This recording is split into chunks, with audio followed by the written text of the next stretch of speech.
বছর পরে আজকে বিয়ের জন্য নিমন্ত্রণ পেয়েছি, তো চলো ওটার জন্য রেডি হওয়া যাক। সো এখানটায় ফার্স্টে আমি মুখটা ধুয়ে চলে এসেছি, তারপরে আমি ওয়াইপ দিয়ে নিজের মুখটাকে ভালো করে পরিষ্কার করে নিয়েছি। তোমার যদি ভালো করে দেখতে পারো তো আমার চোখের মধ্যে অনেক অনেক বেশি ডার্ক সার্কেলস পড়ে গেছে, কারণ আমি রাতে ঘুমাই না, আমি দিনে ঘুমাই না, আমি সারাদিন ফোন দেখি।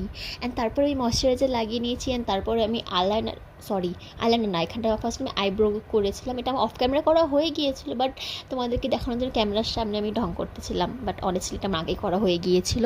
অ্যান্ড তারপরে আইলাইনার লাগিয়ে নিয়েছি, এটা আমার আইলাইনার আমার অফ ক্যামেরাতেই আমি আয়নার সামনে। অ্যান্ড তারপরে এখানে আইল্যাশেস, কি সুন্দর লাগছে আইল্যাশেসটা আমার। তারপরে এখানে কি এটা বলে, লিপস্টিক লাগাই নিয়েছি, সুন্দর লাগতেছে দেখতে আমাকে। ও বাগু কি সুন্দর লাগে আমাকে, লেবু লঙ্কা দিয়ে দিব, কি নজর লাগাবো না প্লিজ। অ্যান্ড তারপর একটা কি ট্রাডিশন, টানা সুন্দর একটা ড্রেস পরে নিয়েছি, কুর্তিটা খুব সুন্দর। এটা আমার না, এটা আমার মার ড্রেস পরি, খুব ভালো লাগে। প্যান্টটা আমার মার, খুব সুন্দর। যাই হোক, ভালো মানাচ্ছে আমাকে। তারপরে এই ইয়াররিংসটা, এটা আমি যেদিনকে বিয়েবার যাই ওদিনকাই এটা কিনে নিয়েছিলাম।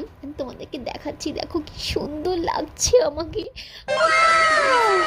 পারফিউম লাগিয়ে নিয়েছি বেশি বেশি, তোমাকে ভাববা না আমি স্নান করি না, আমি স্নান করি, বাট তাও বেশি বেশি করে পারফিউম লাগাই নিব। অ্যান্ড ওপেন হেয়ার ভালো লাগছে না, নাকি আমাকে টাই হেয়ার ভালো লাগছে বুঝতে পারছিলাম না। লাস্টে আমি ওপেন হেয়ারই করতেছিলাম, কারণ এটা আমাকে একটু বেশি ভালো লাগছিলো। দেখা হচ্ছে নেক্সট ভিডিওতে। Bye bye, like comment share করতে ভুলো না। Bye bye, see you, good night.